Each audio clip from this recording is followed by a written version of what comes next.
ፍጹም ሙላት ቤተ ክርስቲያን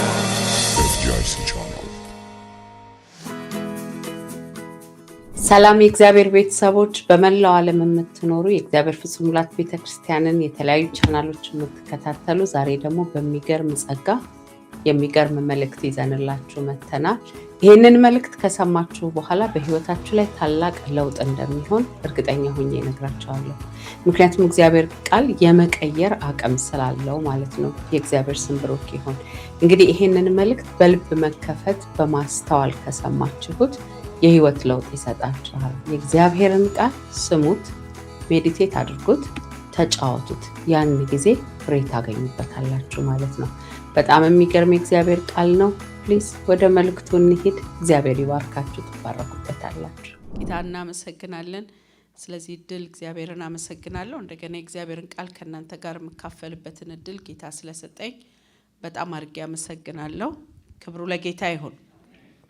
እንደገና ይሄንን እድል የሰጠኝ ፓስተር ብርሃንን አሁንም አመሰግናለሁ። ባይዘዌ እውነት ለመናገር እኔ ልስበክ ብዬ ተጠይቄ አላቅም፣ እየተሰጠኝ ነው ማገለግለው እና ያው ሰጪው እግዚአብሔር ነው። ደግሞ ምሺ ብለው ደግሞ ደጅ የሚከፍቱላችሁ መሪዎች ሲኖሩ እግዚአብሔር የተመሰገነ ይሁን፣ ታላቅ ነገር ይሆናል።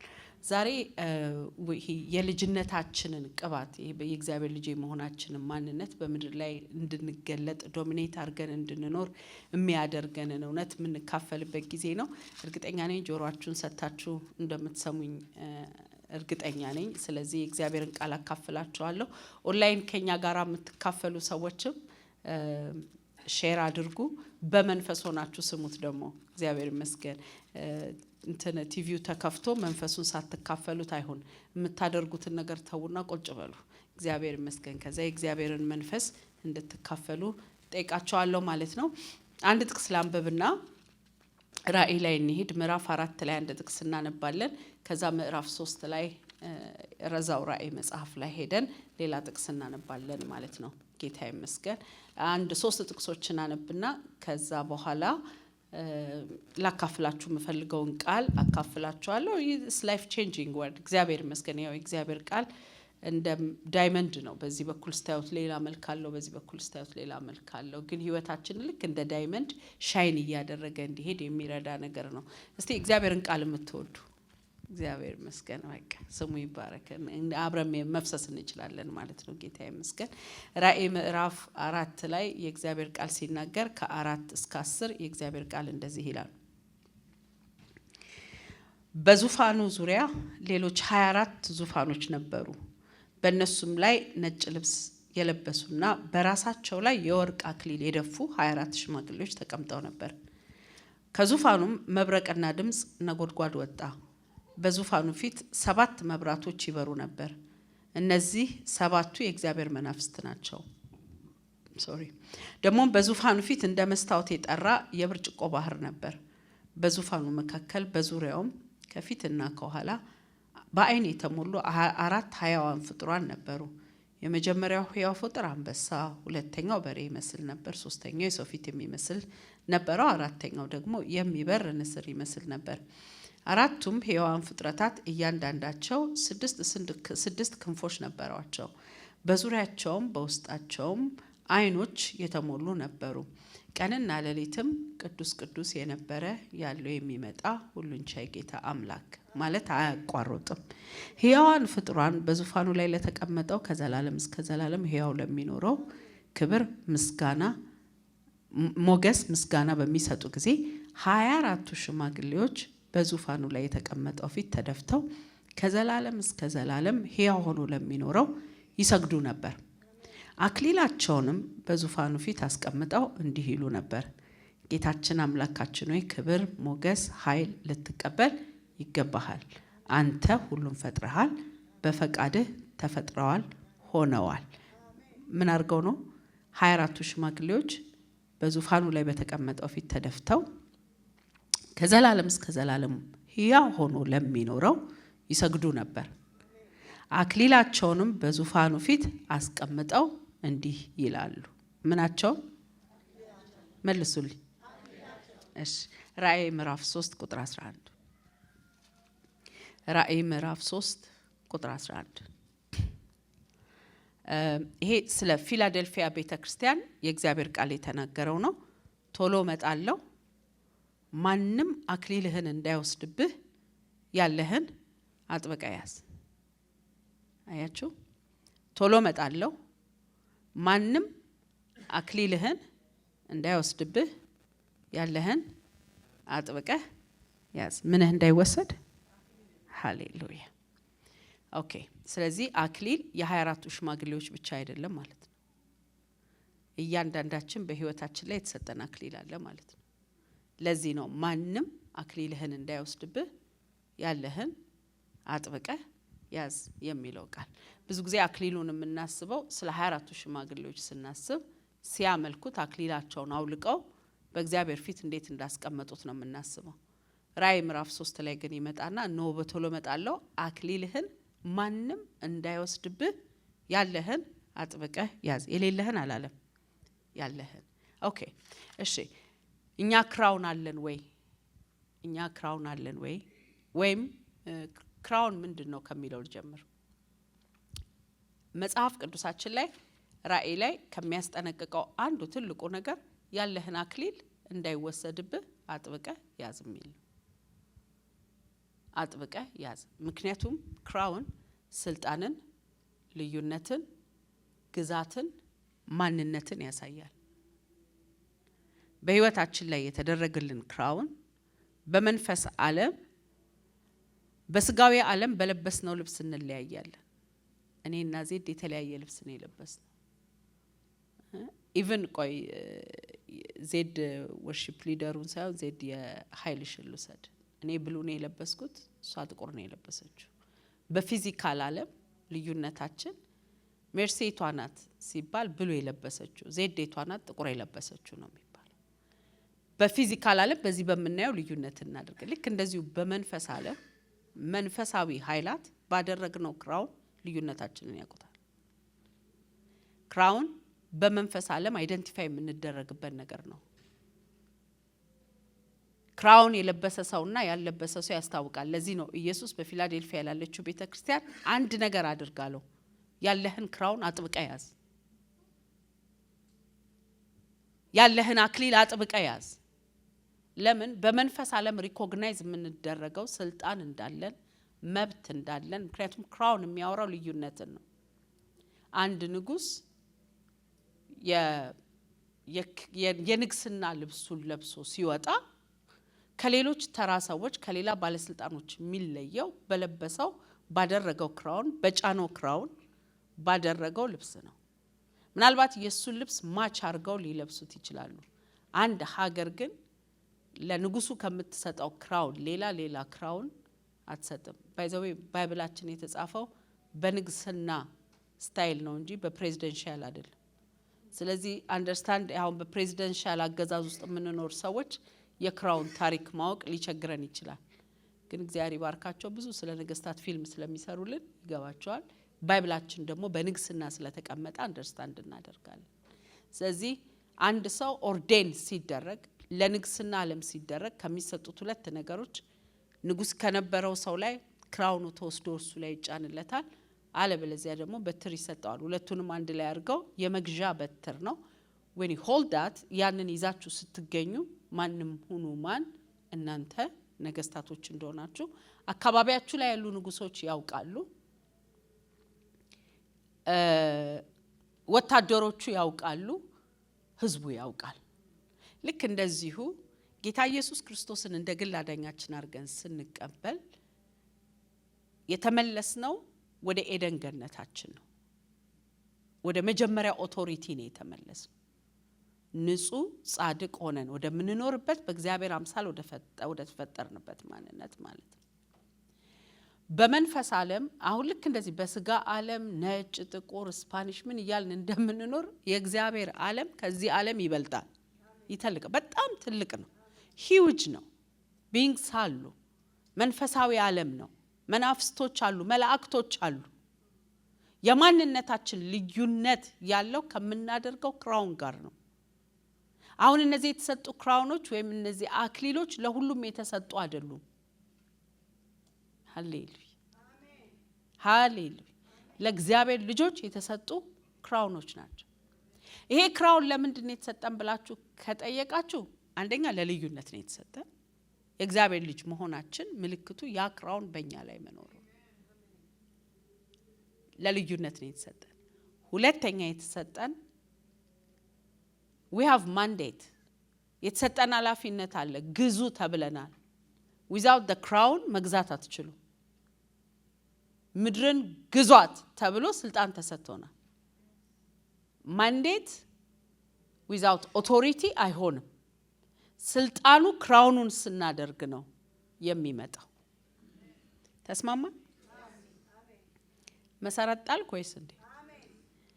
ብዙ ሰዎች ክራውናቸውን ጥለውታል እና የሰይጣን ትሬዠር ሃውስ በብዙዎች ክራውን ተሞልቷል። በብዙዎች አክሊል ተሞልቷል። አንድ ሰው አክሊሉን ሲጥለው ሰይጣን ወዲያው ነው የሚያነሳው። ወዲያው ነው የሚያነሳው። ለምሳላችሁ ልጁ ክራውኑን ጥሏል ብሎ ለመናፍስት ዓለም ዞሮ ነው የሚያሳየው እና he doesn't have any authority እያለ ነው የሚነግራቸው። ነገር ግን ክራውናችንን አርገን ስንገኝ ሰይጣን ይፈራል። እንዴት ማለት መሰላችሁ? የትራፊክ ቲኬት ኖሮባችሁ ወይም መንጃ ፈቃድ ሳትይዙ ከቤት ወጣችሁ ወይም የሆነ አክሲደንት አድርሳችሁ ትራፊክ ፖሊስ እናንተ ጋር ባለፈ ቁጥር ልባችሁ ይደነግጣል። ምንም እንኳን አላጠፋችሁም ገና። ነገር ግን እናንተ ማን እንደሆነ ስለምታውቁ ምን ስልጣን እንዳለ ስለምታውቁ እናንተ ጋር ደግሞ ያለውን ችግር ስለምታውቁ ትደነግጣላችሁ። የሰረቀ ሌባ ወንጀል የሰራም ሰው ፖሊስ አካባቢው ላይ ሽር ብትን ሲል ድንብርብሩ ነው የሚወጣው። ለምን? ፖሊሱ እንኳን ምንም ኢንፎርሜሽን ባይኖረው ምን እንዳደረገ እርሱ ያውቃል። በምን ለየው ፖሊሱን ካላችሁት ከለበሰው ልብስና ከወጣበት ከሚነዳው መኪና የተነሳ ነው። ግን ኖርማሊ እንደኔና እንደናንተ ለብሶ ቢሄድ እኩል ያወራው ፈታ ዘና ብሎ ይኖራል። ነገር ግን ልብሱን ስለለበሰው ይፈራል። ሰይጣንም እንደዚህ ነው። ካለ ክራውን ስንመላለስ አይፈራንም። ምክንያቱም we don't have any authority ያንን ለማድረግ። ነገር ግን ክራውናችንን አርገን ስንሄድ ልክ እንደሰረቀው እንዳጠፋው ሰው ድንብርብሩ ነው የሚወጣው። በዛ ሰዓት ነው እሱ ማባረር፣ በዛ ሰዓት ነው የያዘውን ማስጣል የምትችሉት። ዛሬ እንደ እግዚአብሔር ልጅነታችን እንድንገለጥ የሚያደርገንን ክራውን ከጣልንበት ቦታ ወደ ኋላ ተመልሰን ፈልገን እናነሳለን። ያስወሰድነውን እናስመልሳለን። አሜን። ያልተቀበልን ካለን ደግሞ ገብተን እንቀበላለን። ይሄን ጉዞ ከኔ ጋር ለመሄድ ፈቃደኛ ከሆናችሁ ብቻ አሜን በሉ። ለዚህ ነው ባይዘዌ ከክራውን የተነሳ ነው ሰይጣን ያስቀዋ ልጆች አጋንንት ላይ ያስወጡ ሲሞክሩ they don't have any crown ምንም አክሊል የላቸውም። የተሰጣቸው ከእግዚአብሔር የተቀበሉት ነገር የላቸውም። አጋንንት ላይ ያስወጡ ሲፈልጉ ምን አላቸው? ጳውሎስን አውቀዋለሁ፣ ኢየሱስን አውቀዋለሁ፣ I don't know you እናንተ ማን ስለሆናችሁ ነው እኔን ውጣ ግባ የምትሉት ብሎ ራቁታቸውን እስኪሮጡ ድረስ አሳደዳቸው። መንፈሳዊ ዓለም ላይ ገቨርን የምናደርግባቸው ክራውኖች አሉ። ለዚህ ነው መጽሐፍ ቅዱስ ሲናገር ማንም ያለህን አክሊል እንዳይወስድብህ ተጠንቀቅ። አጠገባችሁ ያለውን ሰው አክሊል እንዳታስወስድ ተጠንቀቅ በሉልኝ። አሜን። እነዚህ አክሊሎች የምን አክሊሎች ናቸው የሚለውን ልንገራችሁ። ጌታ ይረዳናል። አሜን። አንደኛ የጽድቅ አክሊል ነው። የጽድቅ አክሊል ሁለተኛ ጢሞቴዎስ ምዕራፍ 4 ቁጥር 8 የጽድቅ አክሊል። ይሄን ክራውን ካላደረግን የእግዚአብሔር ልጅነታችን ራሱ አይለይም። ጸድቀዋል የሚል አክሊል ያስፈልጋል። ስለዚህ ኢየሱስ ክርስቶስን እንደ ግል አዳኛችሁ አርጋችሁ ያልተቀበላችሁ ሰዎች የቱንም መዝሙር ብትዘምሩ የቱንም የኢየሱስን ብትጠቀሙ አይሰራላችሁ። ይሄ ክራውን እላያችሁ ላይ ሊገኝ ይገባል። ሁለተኛ ክራውን ኦፍ ላይፍ ወይም የህይወት አክሊል። የህይወት አክሊል ያዕቆብ ምዕራፍ 1 ቁጥር 12 ላይ ያለው አክሊል። ሶስተኛ የክብር አክሊል ክራውን ኦፍ ግሎሪ አንደኛ ጴጥሮስ ምዕራፍ 5 ቁጥር 14 አንደኛ ጴጥሮስ 5:4። ሌላው የማይጠፋ ክራውን የማይጠፋ ኢንኮራፕተብል ክራውን የሚለው የማይጠፋ ክራውን አንደኛ ቆሮንቶስ ምዕራፍ 9 ቁጥር 25 ኢንኮራፕተብል ክራውን ይለዋል። አምስተኛ የቅባት ክራውን ስድስተኛና የመጨረሻው የደስታ ክራውን አንደኛ ተሰሎንቄ ምዕራፍ 2 ቁጥር 19 የቅባቱን ዘሌዋውያን ምዕራፍ 21 ቁጥር 12 መውሰድ ትችላላችሁ። እግዚአብሔር ይመስገን። ግልጽ ነው አላችሁ የላችሁ? ህይወታችንን ክራውን የሚያደርገው ራሱ እግዚአብሔር ነው። ህይወታችን ላይ አክሊል የሚደፋው ዘውድ የሚያደርግበት ራሱ እግዚአብሔር ነው። ለዚህ ጥቅሶች ልስጣችሁ። መዝሙረ ዳዊት 21 ቁጥር 3 ላይ ቶሎ እናንብብና ከዛ እነዚህን ነገሮች ነግራችሁ አሁን ያልኳችሁን የክራውን አይነቶች አድርገን የጣልነውን አንስተን ከዚህ እንሄዳለን ማለት ነው። መዝሙረ ዳዊት ምዕራፍ 21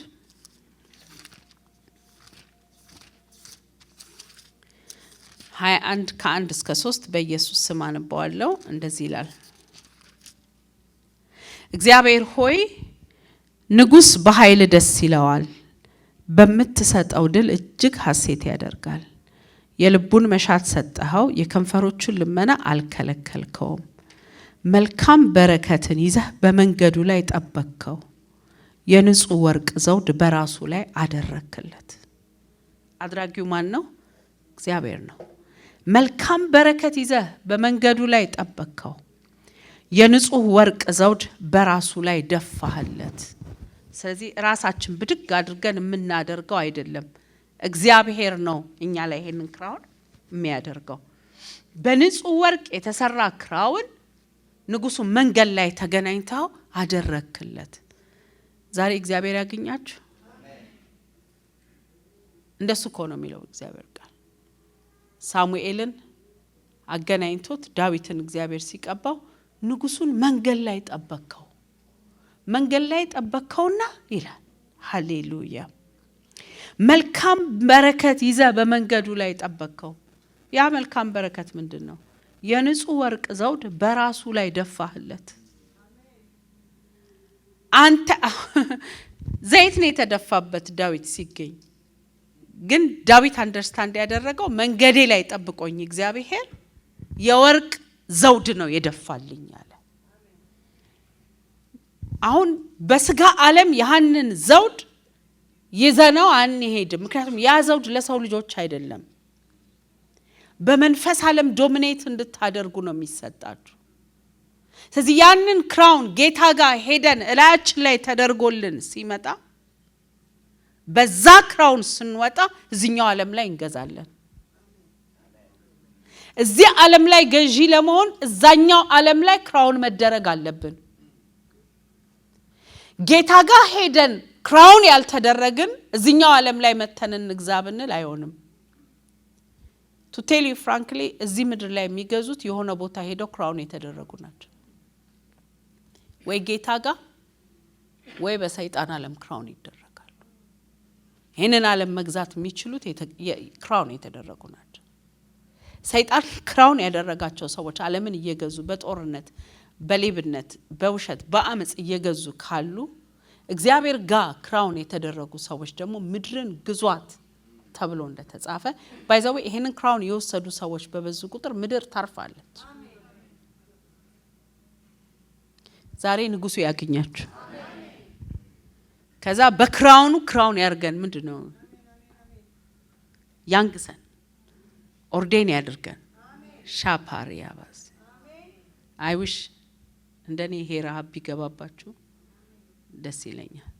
መጽሐፍ ቅዱስ ሲናገር አንድ ከተማ ላይ የገዛውን ሰው ታማኝ ነህ አለውና አሁን በ10 ከተማ ላይ ነው ገዢ ማረጋለው። ዳይመንዱን ሌቭል ነው የጨመረለት። የክራውኑን ጉልበት ነው አፕግሬድ ያደረገው። ስለዚህ አንድ ከተማ ላይ የገዛችሁ ያላችሁ ሰዎች አይ ጌታ ይባርክ እኔ እየገዛው ነው ብቻ አትበሉ፣ ሌላ ይጨመርላችሁ። in Jesus name እዚህ ክራውን አድራጊ እግዚአብሔር ነው። አንድ ጥቅስ ልጨምርላችሁ ሕዝቅኤል ምዕራፍ 16:12 ላይ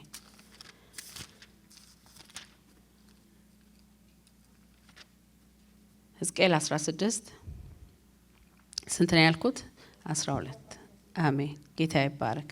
በጌጣጌጥ አንቆጣቆጥኩሽ፣ በእጅሽ አምባር ለአንገትሽ ድሪ አጠለቅኩልሽ፣ ለአፍንጫሽ ቀለበት ለጆሮሽ ጉትቻ ምንድነው በራስሽም ላይ ውብ አክሊል አደረኩልሽ። አይ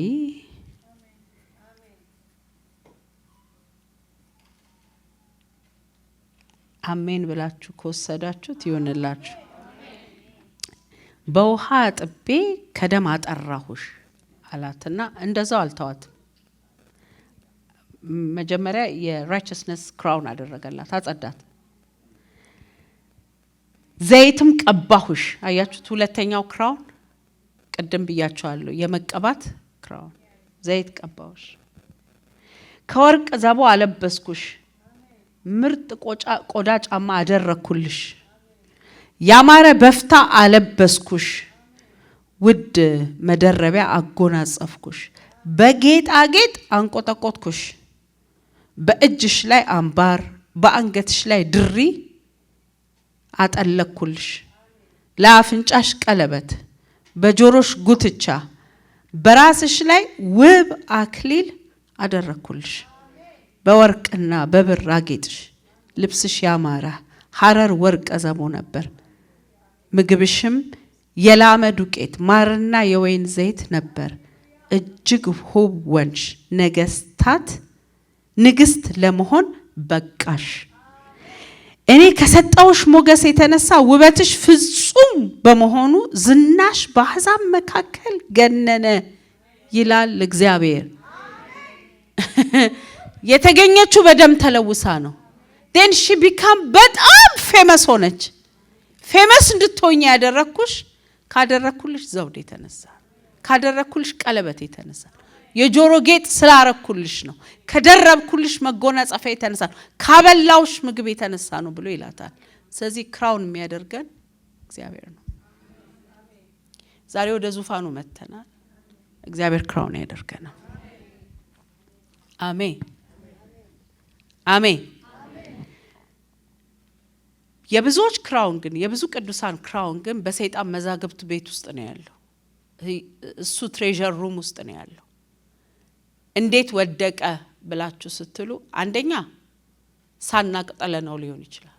እኛ ራሳችን እጭ ብለን አውልቀን። ሁለተኛ አስወስደ ነው ሊሆን ይችላል።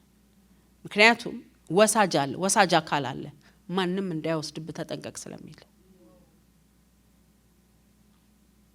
እነዚህ ወሳጅ አካላቶች ደግሞ ራሱ ሰይጣን፣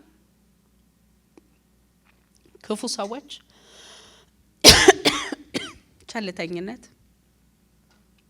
እነዚህ አስወስደውብን ሊሆን ይችላል። ካለማወቅ የጣልነውን ዛሬ በማወቅ እናነሳዋለን። በሰይጣን የተወሰደውን ደግሞ ቀጥ ብለን የኢየሱስን ደም ራያችን ላይ እንረጭና ትሬዠር ሩም ውስጥ እንገባለን። ምን ሆናችሁ ነው? አትፈልጉም? ትፈልጋላችሁ? አትፈልጉም? እዛ እንሄድና ለቅመን ተቀብለን እንመጣለን። እኔ የሰጣችሁ 6 ነው 7 ነው 5 ነው 6 ክራውን ነው የሰጣችሁ። ከዛ በላይ አጥንታችሁ ያገኛችሁትንም ክራውን ሄዳችሁ ክሌም ማድረግ ትችላላችሁ። ዛሬ ግን አትሊስት እነዚህን አስመልሰን እንሄዳለን። ልንገራችሁ፣ ሱፐርናቹራል ናቹራል ዓለም አለ። በመንፈሳዊ ዓለም የምትጨርሱት ነገር በስጋዊ ዓለም ማኒፌስት ያደርጋል። በመንፈሳዊ ዓለም ሳትጨርሱ በስጋዊ ዓለም ላድርገው ብትሉ ኃይሉ ከሱ ጋር ያለ መስሎት ይላል እንደ በፊቱ ሊያደርግ ሲነሳ ለካ ሄዷል። ምክንያቱም ኦሬዲ መንፈሳዊ ዓለም ላይ ሉዝ አድርጓል። ስለዚህ ፊዚካል ዓለምም ላይ ሉዝ አደረገ።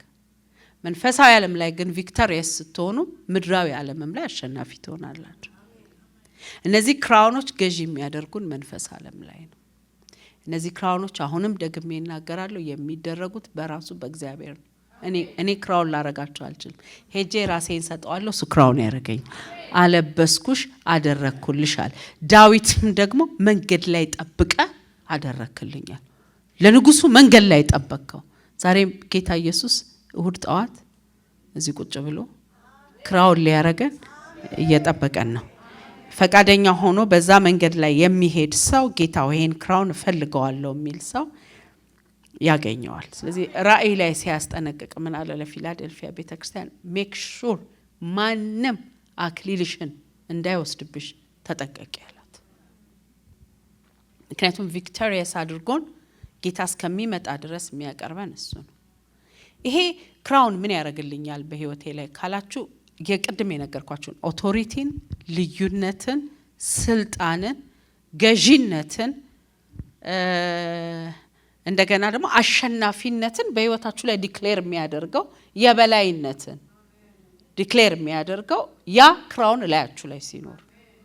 ሌላው ምን ጥቅም አለው ካላችሁ ደግሞ የጌታ ዙፋን ፊት ሄዳችሁ ባዶ እጃችሁን ነው የምትቀርቡት። የምታወልቁትና የምታስቀምጡት ነገር አይኖራችሁ።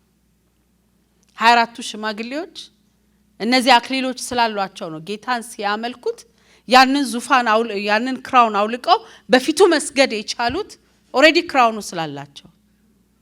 ስለዚህ በእግዚአብሔር ፊት ስትገኙ ባዶ እጃችሁን ነው አቀራ እንዲሰራውልን እንዲያረኩልን የምትሉት ታሪክ አይኖራችሁ። እሱን ክራውን ተጠቅመን ነው ለጌታ ብዙ ነገር ሃርቨስት ማድረግ የምንችለው። ጌታ ይባረክ፣ ጌታ ይባረክ። ምናልባት ወደ በጉ ሰርግም የሚገቡት እንደዚህ ያሉት ናቸው ይላል። ስለዚህ we should be careful። ክራውናችን በእግዚአብሔር ፊት እንደ ኦፈሪንግ የምናቀርበው ነገር ነው።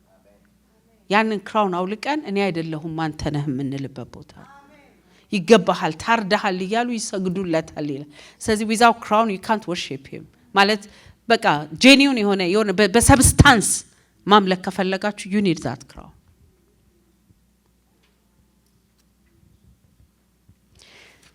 ዛሬ ያጣነውን ክራውን መንፈስ ቅዱስ አይደንቲፋይ እንድናረግ ይረዳናል።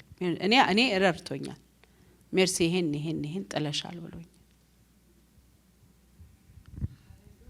ክራውን ሲወሰድ ቸልተኛ ሆነን ከተው ነው በቃ ጠፍቶ ይቀራል። ነገር ግን መብራቷን አብርታ ይላል አንድ ድሪም ሲጠፋባት ሌሊቱን ሙሉ ፈለገችው ይላል። ኖ ያለዚህ ክራውን መኖር አልችልም፣ ያለዚህ ክራውን ማገልገል አልችልም፣ ያለዚህ ክራውን ወጥቼ መግባት አልችልም፣ ጌታ ሆይ ብለን ስንፈልገው እናገኘዋለን። በጣም ክራውን የተወሰደባቸው ሰዎች ስጋዊ ነው የሚሆኑት፣ መንፈሳዊ አይደሉም። ከክራውን ውጭ የሚኖሩ ሰዎች ሁሉ ነገር የሚያስቡት እንደ ስጋዊ ነው፣ የሚወስኑት እንደ ስጋዊ ነው፣ የሚራመዱት እንደ ስጋዊ ነው። እንደገናም ደግሞ በናቹራል ሰርከምስታንስ ነው የሚመሩት። አየሩ ላይ በሚያዩት ነገር ነው እንጂ የሚሄዱት ባይብሊካል ፕሪንሲፕል ውስጥ አይሄዱም። ሌላው ሰይጣን ኢንፍሉዌንስ ይኖረዋል ክራውን የሌላቸው ሰዎች ላይ፣ ራቁታቸውን ያስኬዳቸዋል።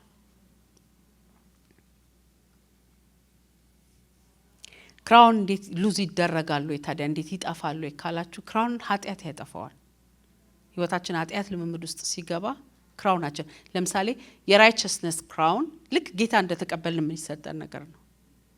ልክ ኃጢአት እየሰራን ኃጢአት እየደነዘዝን ስንመጣ ግን ኖ እኔ ምን ጸደቀ ምንም አልፈልግም ስትሉ you will lose that righteousness።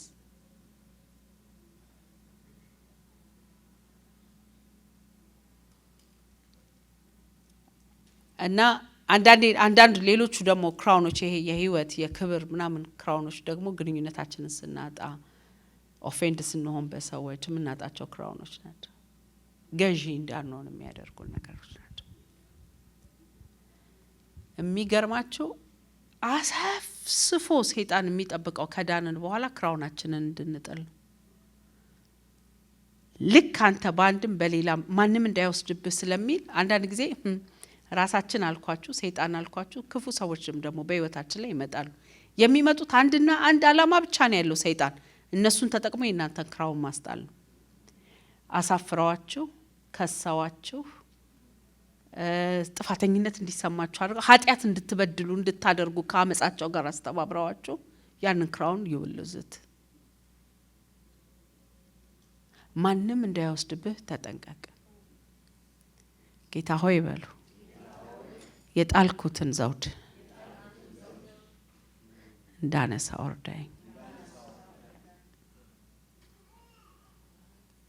አይናችንን ይክፈትል። ዘውድ ነሽ ዘውድ ተብሎ ለምሰዎች እንደሚጠሩ ታውቃላችሁ? ጌታ ክራውን አረገልኝ እኮ ማለት ነው። he favored me ማለት ነው።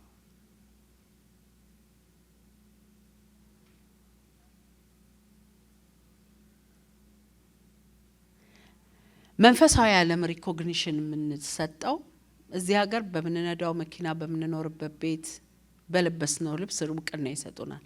መንፈሳዊ ዓለም ግን ምላሽ የሚሰጠው ባደረግነው ክራውን ነው። ይሄንን ነገር ልንገራችሁ። ክራውን ሳሪል ይሄንን ወቁ። ስለ ክራውን ስለ ዘውድ ይሄንን ወቁ። የእውነት ናቸው፣ ይሰራል አለ። ክራውን የሚባል ነገር አለ፣ እውነት ነው። መጽሐፍ ቅዱሳችሁን አጥኑ። ያጣችኋቸው መልሳችሁ ማግኘት ትችላላችሁ። እውነቱ ይሄ ነው። ሶስተኛ ትልቁ ደስታ ክራውን እውነት መሆኑ ነው። ሁለተኛ ክራውን ሊጠፋ እንደሚችል ማወቅ ነው። በሶስተኛ ደረጃ ያጣችሁትን ፈልጋችሁ ማግኘት እንደምትችሉ ነው። እሺ የመጀመሪያውን ክራውን አጠር አድርገን የጽድቅ አክሊል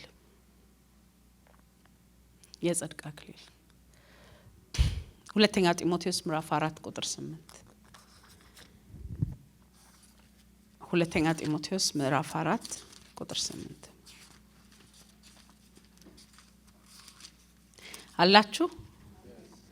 አላችሁ ወይ? እውነትን ታውቃላችሁ? እውነትም ዛሬ ያርነት ማለዳ ነው። 4:8 ላይ እግዚአብሔር ቃል እንደዚህ ይላል፣ እኔ እንደመጠጥ ቁርባን መስዋዕት ለመፍሰስ ተቃርቤያለሁ፣ ተለይቼ የሚሄድበት ጊዜ ደርሷል። መልካሙን ገድል ተጋድያለሁ፣ ሩጫዬን ጨርሻለሁ፣ ሃይማኖቴንም ጠብቄያለሁ። ወደፊት የጽድቅ አክሊል ተዘጋጅቶልኛል። ይህም ጻድቅ ፈራጅ የሆነው ጌታ በዚያ ቀን ለኔ ይሰጠኛል። ደግሞም ለኔ ብቻ ሳይሆን የእርሱን መገለጥ ለምትናፍቁ ሁሉ ነው። ፕሬዝ ጋድ። ወደ ክርስቶስ ኢየሱስ ስንመጣ ይሄ የጽድቅ አክሊል ኦሬዲ ተዘጋጅቶልናል። ኢየሱስ ጋር ሄደን ፊዚካል አክሊሉን እንቀበላለን። ነገር ግን የዳንን ቀን ይሄ በዚህ አክሊል ክራውን ተደርገናል።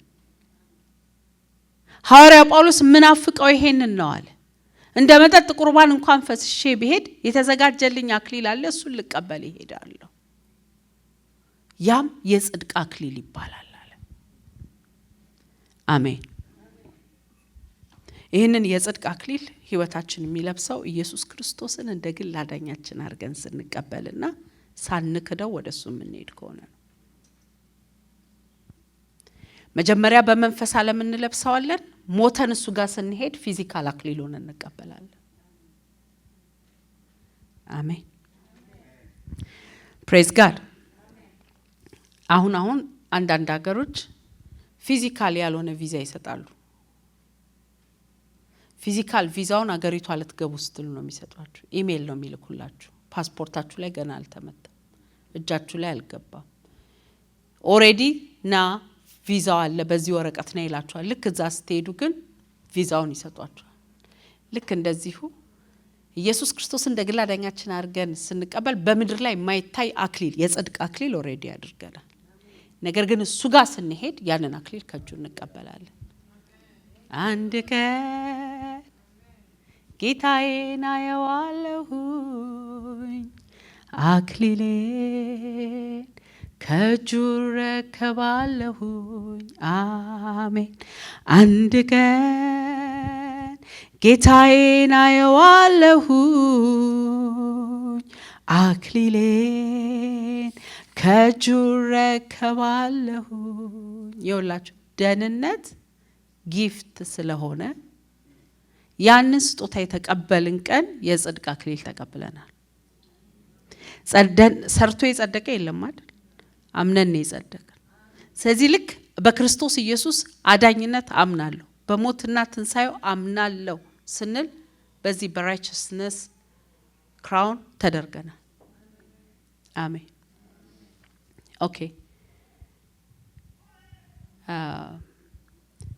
በክርስቶስ እንዳመናችሁ እርግጠኛ ያልሆናችሁ ሰዎች ካላችሁ ይሄን ሜሴጅ የምትሰሙ ጌታ ኢየሱስ ሆይ እኔ ኃጢአተኛ ነኝ፣ በደምህ እጠበኝ፣ አንተ ስለ ኃጢአቴ እንደሞትክ በሶስተኛው ቀን እንደተነሳ አምናለሁ፣ ልጅ ልሆን ፈቅዳለሁ፣ እባክህ ተቀበለኝ ስትሉ ይቀበላችኋል። ወዲያው ለማህተምነት የጽድቅ አክሊል ይሰጣችኋል።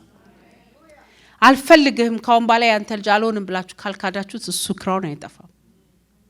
ሁለተኛ የህይወት አክሊል ያዕቆብ 1:2 ያዕቆብ 1:2 ይሄንን አክሊል የሚያገኙ በስደት በመከራ በፈተና ውስጥ ከክርስቶስ ጋር አብረው በመቆም የሚያገኙ ሰዎች የሚያገኙት አክሊል ነው።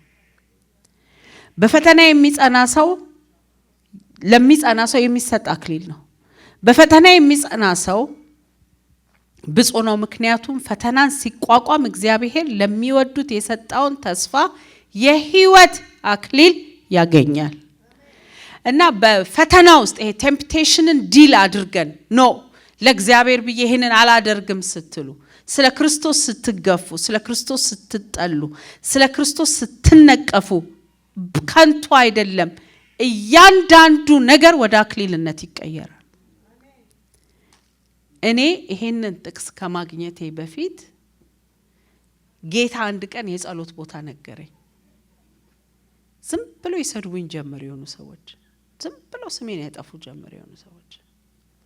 ከዛ ጌታ ጋር እየጸለይኩኝ ጌታ ሆይ ምን ይሻለኛል? እንዴት ነው? ተያቸው ይስደቡሽ፣ እያንዳንዱ ስድብና ነቀፌታ አክሊል ነው አለኝ። ዋት ሪሊ?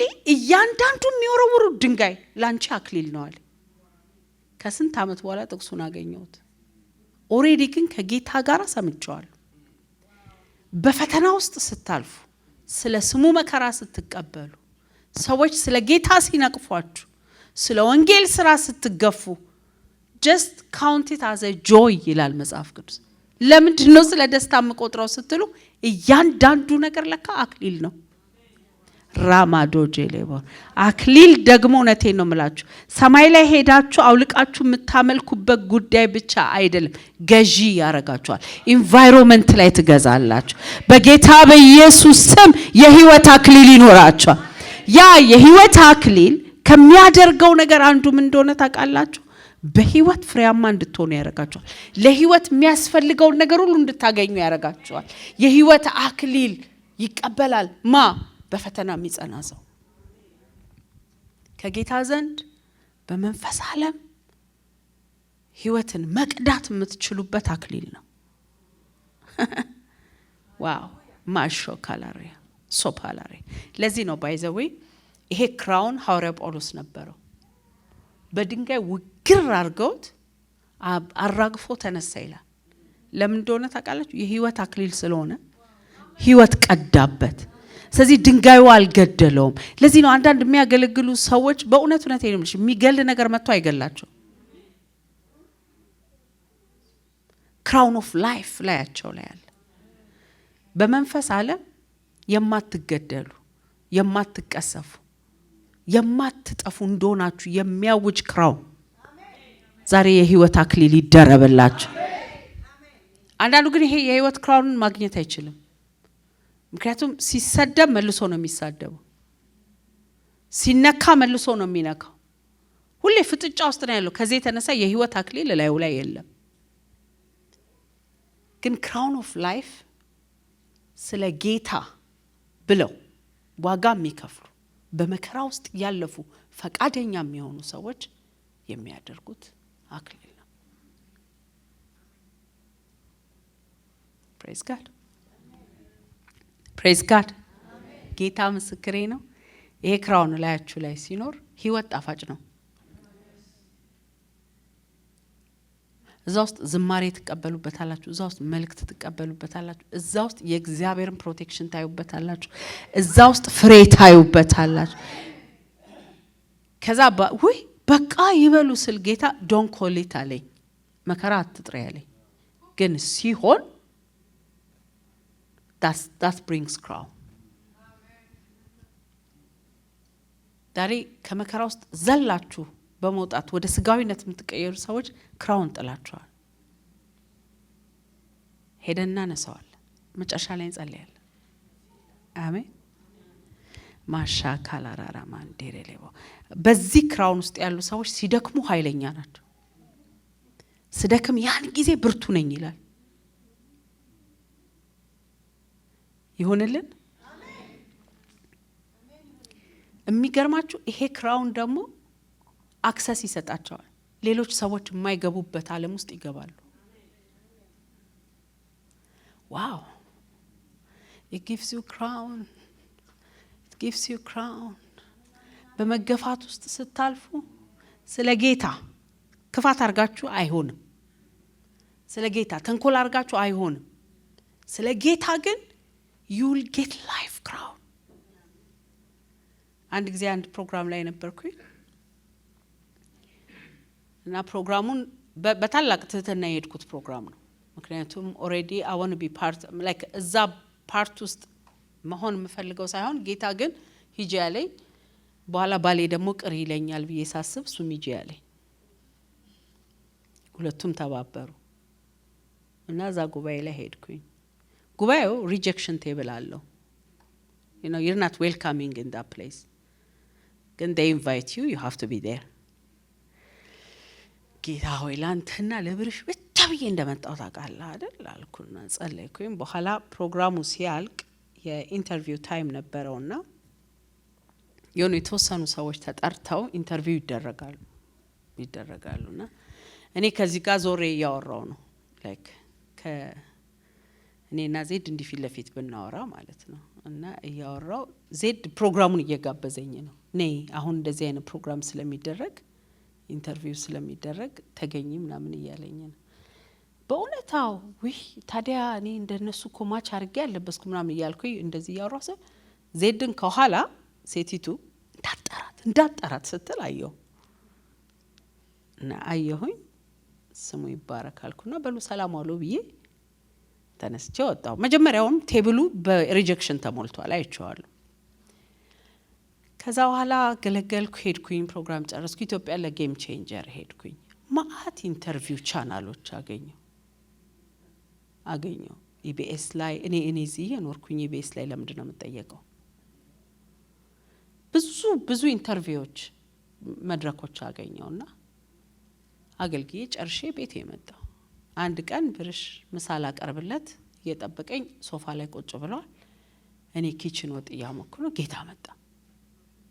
ሜርሲ ለምን እንደነዚህ አይነት እግዚአብሔር በሚያውቀው በጌታ ፊት ነው የምነግራችሁ። አንድ ቀንም ለኢንተርቪው አድርጎኝ ብዬ አላቅም።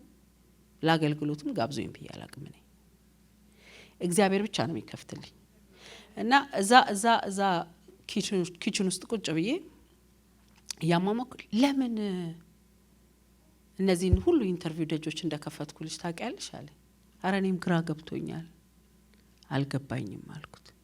የዛን ቀን ለኢንተርቪው እንዳትጠሯት ሲሉ አይቼ ነው ይሄንን ሁሉ የከፈትኩልሽ።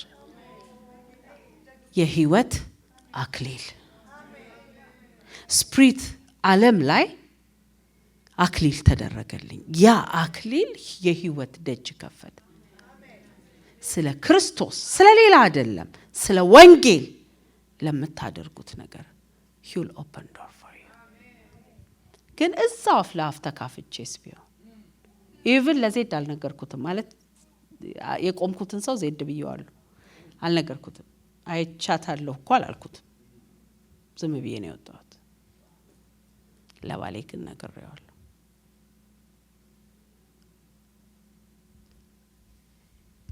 እያንዳንዱ መከራ እያንዳንዱ መገፋት አክሊል ነው የሚደርበው። ግን እንዳረጉብኝ አረጉባችኋለሁ ስትል መላጣ ነው የምትሆኑት። ያለ አክሊል ነው የምትኖሩት። እኩል በመመለስ የጣልነውን አክሊል ዛሬ በኢየሱስ ስም እናነሳዋለን። ለምንድን ነው ሰይጣን ይሄን ሲቹዌሽን ክሬት ያደረገው? አክሊል ሊጥል አፍላፍ በመካፈት የህይወትን አክሊል ከላይ ላይ ሊወስድ አይችልም። ሶስተኛ የማይጠፋ አክሊል ይላል እግዚአብሔር ቃል አንደኛ ቆሮንቶስ ምዕራፍ 9 እግዚአብሔር ግን ይሄንን ጉባኤ ወዴት እየወሰደው እንዳለ ያስተዋላችሁ? እግዚአብሔር እኮ ከፍ ያደርገን ነው። በብዙ መረዳት እያደግን ነው። የምንኖርበት ጸጋ አብሮ ይለቀቀል። 24 ጀምሮ ላንብበው። አንደኛ ቆሮንቶስ 9 24 እና 25 በሩጫ ውድድር የሚሮጡ ብዙ ሰዎች እንደሆኑ ሽልማቱን የሚቀበለው ግን አንድ ብቻ እንደሆነ አታውቁምን? ስለዚህ ሽልማቱ እንደሚቀበል ሰው ሩጡ። በውድድር የሚዘጋጅ ማንኛውም ሰው በሁሉ ነገር ራሱን ይገዛል። እነሱ አላፊ ጠፊ የሆነውን አክሊል ለማግኘት ይደክማሉ፣ እኛ ግን ለዘላለም የማይጠፋውን አክሊል ለማግኘት እንደክማለን። ስለዚህ እኔ ግብ እንደሌለው ሰው በከንቱ አልሮጥም፣ ደግሞም ነፋስን እንደሚጎስም ሰው እንዲሁ አልታገልም። ነገር ግን ለሌሎች ከሰበኩ በኋላ ራሴ ወድቄ እንዳልገኝ ሰውነቴን እየጎሰምኩ እንዲገዛልኝ አደርጋለሁ። ሃሌሉያ ሃሌሉያ ሃሌሉያ። እነሱ ያላቸው የሚጠፋ አክሊል ነው። ታሪኩን ለማወቅ ከፈለጋችሁ ቀና ብላችሁ ብታነቡት እኔ ነፃ ሰው ነኝ፣ የማንም ባሪያ አይደለሁም፣ ነገር ግን ብዙዎችን እመልስ ዘንድ ራሴን ለሰው ሁሉ ባሪያ አደርጋለሁ። አያችሁት?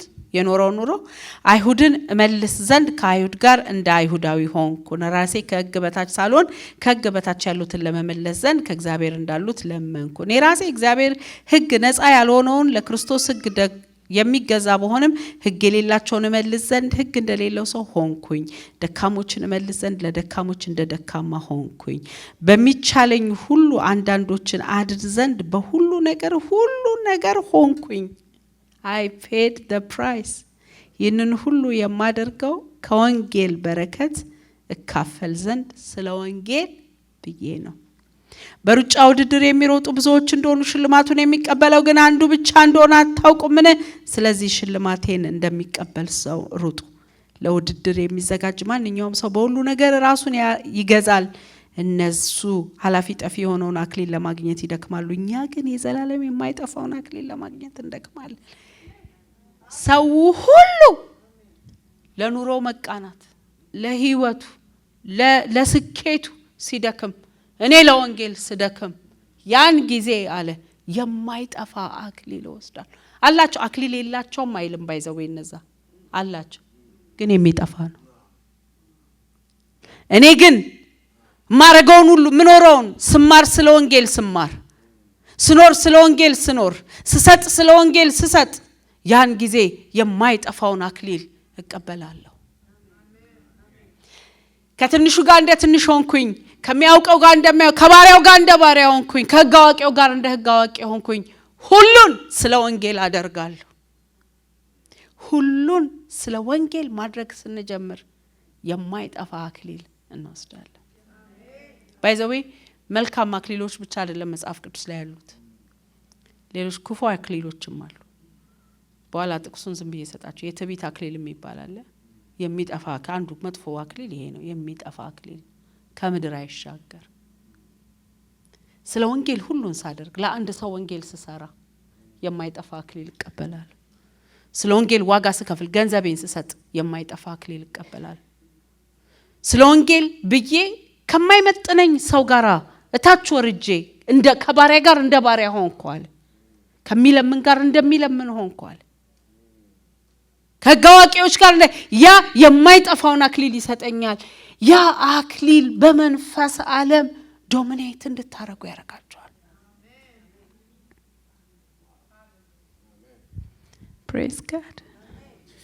ፕሬዝ ጋድ።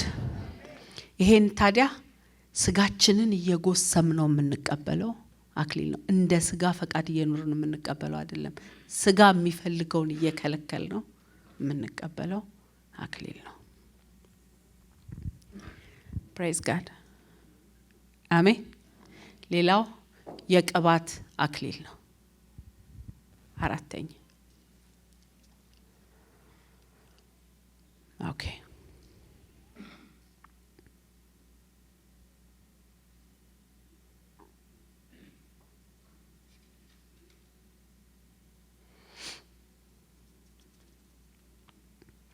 ባይ ዘ ዌይ የምንኖረው በሚበሰብሰው ዓለም ውስጥ ነው። ሞር ከዚህ ዓለም ጋር ስንጣበቅ የሚበሰብሰውን አክሊል ወይም የሚጠፋውን አክሊል ነው የምንለብሰው ሞር ከምድር ጋር ስንጣበቅ። ግን ፊታችንን አዙረን ከዚህ ከመንፈሳዊ ዓለም ጋር ስንጣበቅ ይሄ ክራውን እኛ ላይ ይሆናል። ግልጽ ነው። የማይጠፋውን እንለብሳለን። አራተኛው ክራውን የቅባት ክራውን ዘሌዋውያን ምዕራፍ 21 ከ10 እስከ 12 ይሄ ክራውን የምታገኙት በመንፈስ ዓለም ከጌታ ጋር በመሆን የምንቀበለው ክራውን ነው። የሪሌሽንሺፕ ክራውን ነው። መጽሐፍ ቅዱስ ሲናገር በራስህ ላይ ዘይት አይታጣ ይላል። በጣም ከጌታ ጋር የቀረበ ግንኙነት እየኖረን በመጣ ቁጥር በዚህ ክራውን ይሄ ማንትል እኛ ላይ ያርፋል ማለት ነው። ለዚህ ነው በመንፈስ ዓለም ከጌታ ጋር ሞር ታይም ያጠፉና ከጌታ ጋር ሞር አብረው የሆኑና የተቀባ ሰው ነው የምንላቸው። ለዚህ ነው የቅባት ክራውን አርገው ስለሚዞሩ። አምስተኛ የደስታ ክራውን አንደኛ ተሰሎንቄ ምዕራፍ 2 ከ19 ጀምሮ አንደኛ ተሰሎንቄ ምዕራፍ 12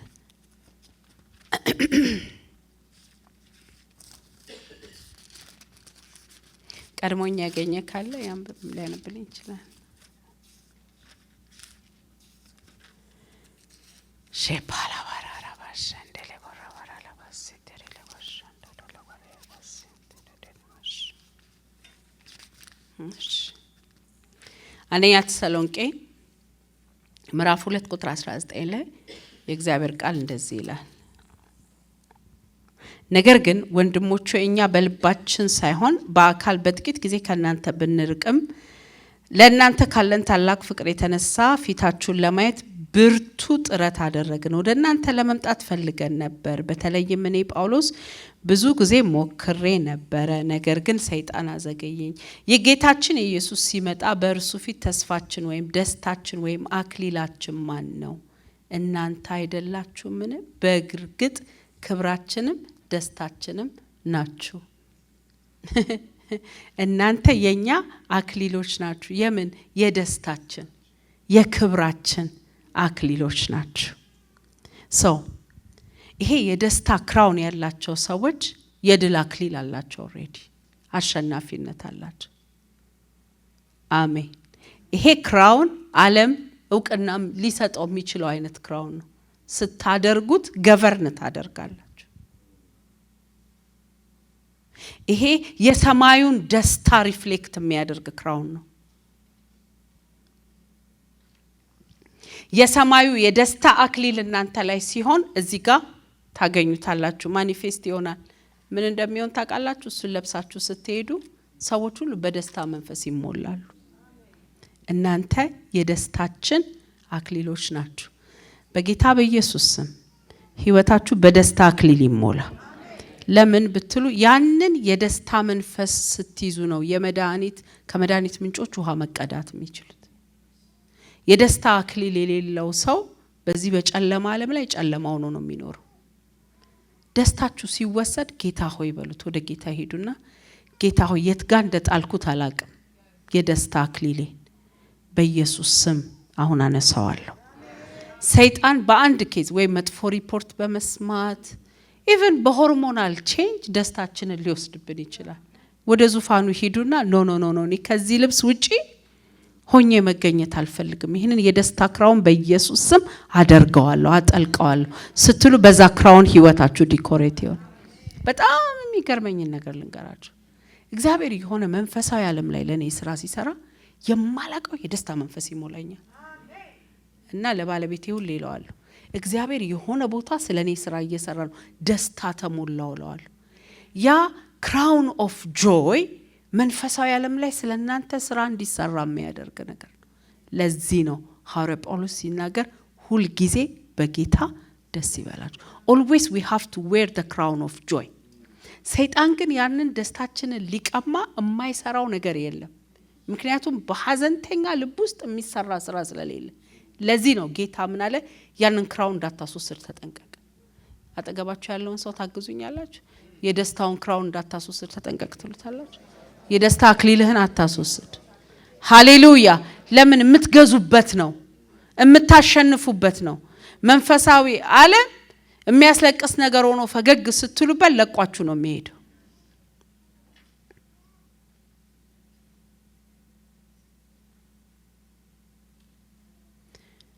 ማህፀን የሚከፍት ክራውን ነው። መጽሐፍ ቅዱስ ሲናገር ፍናናት አስለቅሳት ነበር ይላል። ሐና ግን ከጸለየች በኋላ ሲናገራት የደስታ ክራውን ለበሰች። ኤሊ ሲናገራት ከዛ ምን ይላል? እግዚአብሔርም ማህፀኗን ከፈተላት። ዛሬ በኢየሱስ ስም የደስታ ክራውን ከናንተ ራስ ላይ ሊያወጣ የሚፈልግ ዲመኒክ ፓወር ሁሉ ይልቀቃችሁ። በሱ ነው ገቨርን የምታደርጉት፣ በሱ ነው ድምጾች የምትሰሙት፣ በሱ ነው ከመረዳት ወደ እኔ ባይዘው በጣም ደስታ ወዳለሁ። በኃጢአት አልደሰትም እንጂ የሚያስደስተኝ ነገር ወዳለሁ። የምደሰትበት ነገር ውስጥ ስገባ ደግሞ ክሬቲቪቲ ይጨምራል፣ አእምሮ ይከፈት፣ መገለጤ ይጨምራል። ሀዘንተኛ ግን ዱምድ ነው የሚያደርጋችሁ፣ ፍሬያማነታችሁን ነው የሚይዘው። ስለዚህ there is a crown of joy በኢየሱስ ስም እሱን አርገን የምንታይበት ግሬስ ይሆናል። ከዚህ በኋላ ራቆታችንን ሆነን አንታይም። ይሄንን የደስታ አክሊል እንለብሰዋለን። ለመጨረሻ crown of glory የክብር አክሊል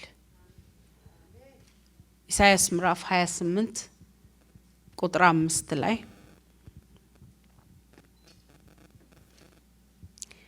ኢሳይያስ ምዕራፍ 28 ቁጥር 5 ላይ አላችሁ?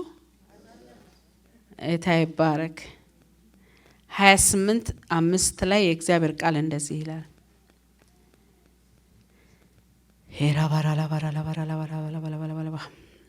በለምለሙ ሸለቆ አናት ላይ ጉብ ብላ የክብሩ ውበት የሆነች ጠውልጋ አበባ በመከር ፊት እንደደረሰች ሰውም ድንገት አይቶ እንደሚቀጥፋት ወዲያውን እንደሚያወጣት በለስ ትሆናለች። በዛ ቀን የሰራዊት ጌታ እግዚአብሔር ለተረፈው ሕዝብ የክብር ዘውድ የውበት አክሊል ይደፋበታል ወይም ይሆናል ይላል።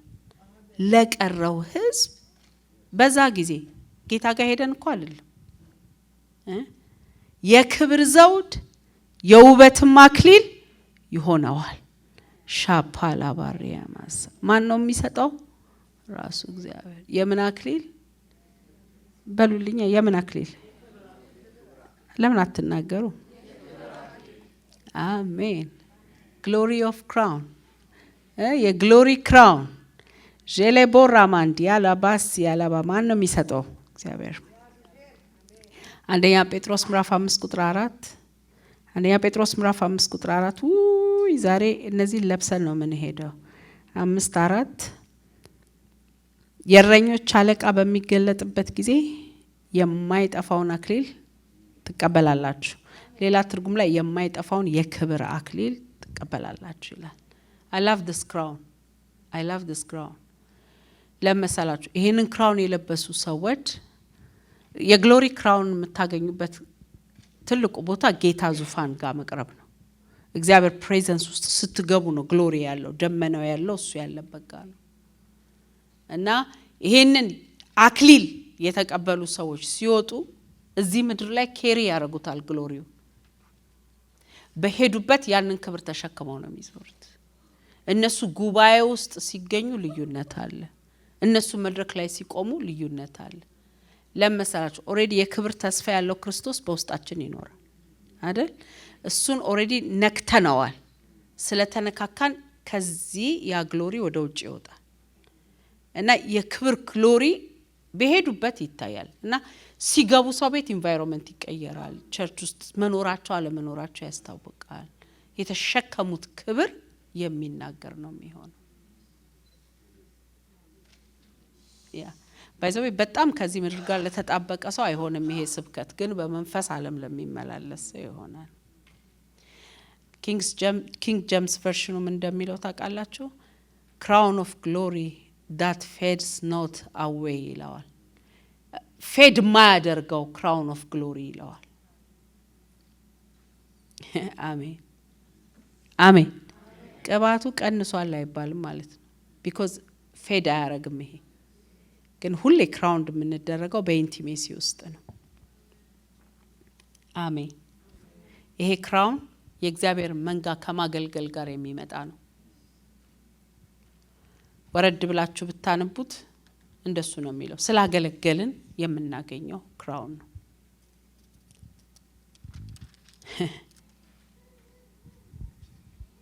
አሜን። አገልጋዮች ላይ የሚያርፍ ለጌታ በማገልገል የሚኖሩ ሰዎች የሚያገኙት ነው። ስለዚህ እንዴት ክራውኔን እንደጣልኩ አውቃለሁ ካላችሁኝ ይሄንን በደንብ ስሙኝ። ክራውን መጣሌን በምን አውቃለሁ? የግሎሪ ቢሆን የአኖይንቲንግ ቢሆን የደስታ ክራውን ቢሆን የራይቸስነስ ክራውን ቢሆን አንደኛው ምንድነው? የጽድቅ ቢሆን መጣሌን በምን አውቃለሁ ካላችሁ በፊት ታደርጉ የነበሩትን ነገሮች ማድረግ ካቃታችሁ የሆነ ቦታ ጥላችሁት go back find it ከዛ አድርጉት። በፊት ማድረግ ትችላሉ። ለምሳሌ የክብር ግሎሪ ውስጥ የሚገቡ ሰዎች እንዲሁ አይደለም። ሌሊት ሲጸልዩ ያድራሉ። ቀን ቁጭ ብለው ባይብላቸውን ያጠናሉ። እሱ ነው እዛ ክራውን ውስጥ የሚከታቸው። እሱም ማድረግ ካቃታቸው የሆነ ቦታ ወድቀዋል። የጽድቅ ግሎሪ መቀደስ ካቃታችሁ፣ ለጽድቅ መኖር ለእግዚአብሔር መኖር ካቃታችሁ የሆነ ቦታ ወድቀዋል።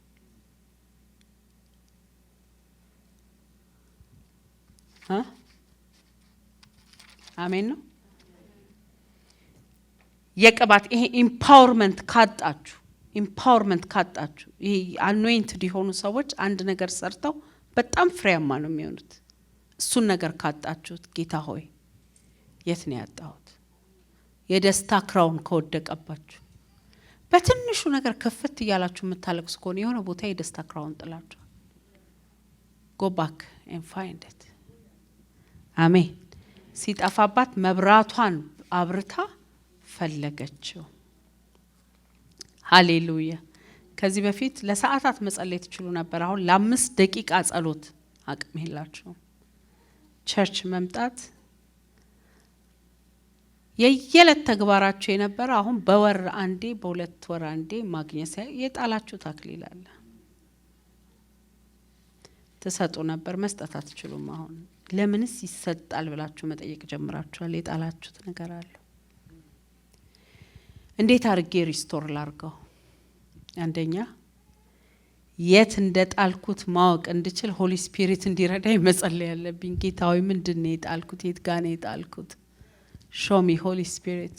የት ነው ሉዝ ያረኩት ይሄንን አክሊል? አሜን አሜን። እና ደግሞ በ2 ደቂቃ ጸሎት አይሆንባችሁ። go back ጌታ ሆይ እኔ ሳላነሳው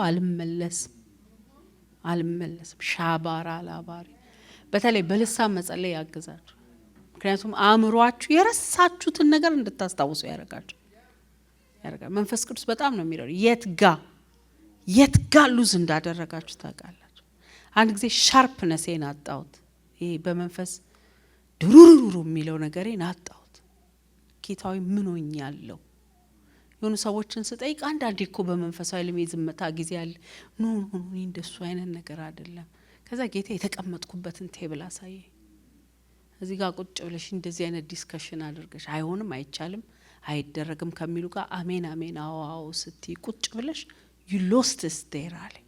ጌታ ሆይ የማይገባውን በር ላይ ነበር የተቀመጥኩት። have mercy ትችላለህ ብዬ ታከላለሁ። እኔ ምን አገባኝ? እዚህ ወሬ ውስጥ ምን ከተተኝ? you know I know where I left it። ግን አላወቅኩም ነበር የት ጋር እንደጠፋብኝ አላወቅኩም ነበር። በልሳን ስጸልይ ግን የት ጋር እንደጣልኩት አሳየ። አንዳንዶቻችሁ በሐዘን ውስጥ የጣላችሁት ነገር ነው። አንዳንዶች በድንጋጤ ውስጥ የጣላችሁት ነገር ነው። አንዳንድ ደግሞ በሰዎች አኪዩዜሽን በቃ አይገባቸውም እንዲህ ብላችሁ ሄረኔ ታባቱ ብላችሁ የጣላችሁት ነገር ይኖራል። ጎባክ የእግዚአብሔር መንፈስ ያሳያችኋል። ያኔ ታነሱታላችሁ። በሶስተኛ ደረጃ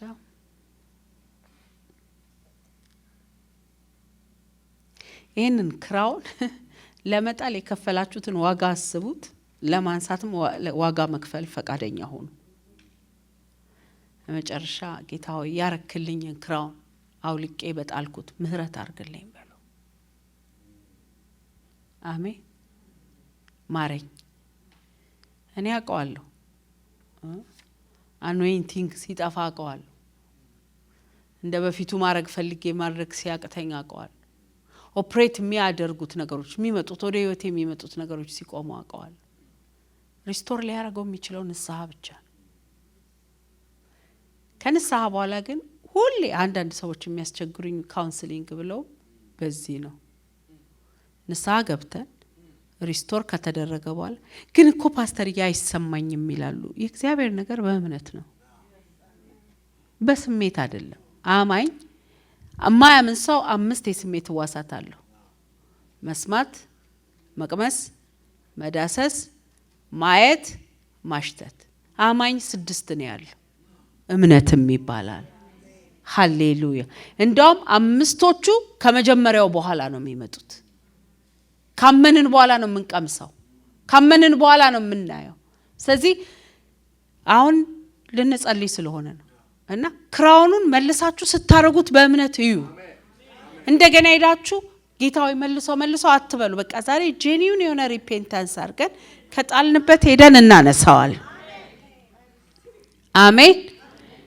በመጨረሻ ደግሞ ክራውን እንደተቀበላችሁ ሪአፈርም አድርጉ። ይሄንን ክራውን ለብሻለሁ፣ የጽድቅ ክራውን አርጌያለሁ። ሃሌሉያ። የአኖይንቲንግ ክራውን አርጌያለሁ፣ የግሎሪ ክራውን አርጌያለሁ። አፈርም አድርጉት። ሃሌሉያ። በመጨረሻ ሃሌሉያ ያን ክራውን ድጋሚ ላለመጣል ሪቢውልድ አድርጉ። ሄደን ከሰይጣን ግምጃ ቤት ውስጥ ለቅሞ የሰበሰባቸውን ክራውኖቻችንን ተቀብለን እንመጣለን ማለት ነው። በኢየሱስ ደም ተሸፍነን እንገባለን። አሜን። ኃጢአት ከሰራችሁ ንስሐ ግቡ። ያኔ ክራውናችን ሪስቶር ይሆናል። ምክንያቱም ኃጢአት ክራውን ያስጥላል። አንድ ጥቅስ ላንብብላችሁ በጣም የገረመኝን ጉግል አድርጌ አገኘሁት። ጌታ ይባረክ። ሰቆቃወ ኤርምያስ ላይ ምዕራፍ 5 ላይ በጣም የገረመኝ ቃል ነው። 5:16 ላይ ሽማግሌዎች በከተማይቱ በር ሄደዋል፣ ጎልማሶች ዝማሬ ያቆመዋል፣ ደስታ ከልባቸው ጠፍቷል። አያችሁ፣ የደስታ አክሊል ወድቆባቸዋል። ጭፈራችን ወደ ለቅሶ ተለውጧል፣ አክሊላችን ከራሳችን ላይ ወድቋል። ወዮልን ኃጢአት ሰርተናልና። ክራውንን ከጭንቅላት ላይ የሚጥለው የሚሰራ ኃጢአት ነው። when there is sin no crown። ቢያንደበት ኃጢአት፣ የስጋ ኃጢአት፣ የሐሳብ ኃጢአት የኢየሱስ ደም ይቅር ይበላል። ስለዚህ እነዚህ ከኃጢአት የተነሳ የተጣሉ ክራውኖች እኔ ምን ያረግልኛል ካላችሁ አይደንቲፊኬሽናችሁ ነው። ግሪን ካርድ ለብዳችሁ አይደል እንደምታስቀምጡት? ፓስፖርት በካዝና አይደል እንደምንቆልፈው? why? because you want to be identified like እንደ ሲቲዝን። በሰማዩም ዓለም አይደንቲፋይ የምንደረገው በዚህ ክራውን ነው። ቆመን እንጸልይ። ይህ መልእክት ለእናንተ በረከት ከሆነ ለሌሎችም በረከት እንዲሆን ሰብስክራይብ፣ ሼር፣ ፎሎ ያድርጉ። ምንም እንኳን ሙሴ የማደሪያ ድንኳኑን ንድፍ ወይም ብሉፕሪንቱን ከእግዚአብሔር ቢቀበልም ያንን የተገለጠ ንድፍ በተግባር ለማሳየት እግዚአብሔር ባስልኤልን በጥበብና በሙያ ችሎታ ሞላው። ይህ የሚያስተምረን አንድ ታላቅ እውነት ነው። አንዱ ራእዩን ይቀበላል፣ ሌላው ደግሞ በሙያው ራእዩን ያስፈጽማል። አንዱ ይመራል፣ ሌላው ደግሞ ያግዛል። አንዱ ይሰብካል፣ ሌላው በችሎታው ያገለግላል። አንዱ ይጸልያል፣ ሌላው በገንዘቡ ይደግፋል። ሁሉም ጸጋዎች የተለያዩ ቢሆኑም ለአንድ መንግስት ይሰራሉ። ስለዚህ በጌታ ዘንድ ራእዩን የሚቀበለውም ራእዩን በሙያው የሚያስፈጽመውም በጸሎት የሚደግፈውም በሀብቱ የሚያግዘውም ዋጋ አላቸው። ይህንን አገልግሎት በገንዘባችሁ መደገፍ የምትፈልጉ እግዚአብሔር በደስታ የሚሰጠውን ይወዳልና ለመስጠት ስትነሱ የዚህ ኮሚሽን ወይም አገልግሎት አምላክ እናንተን ለመርዳት ይነሳል። አሜን። በቀጣይ መልእክት እስከምንገናኝ ድረስ እምነታችሁን ጠብቁ፣ በቃሉ ኑሩ፣ በፍቅር አገልግሉ፣ በጸሎት ጽኑ፣ ወንጌልን ለሌሎች አድርሱ። እግዚአብሔር ይባርካችሁ።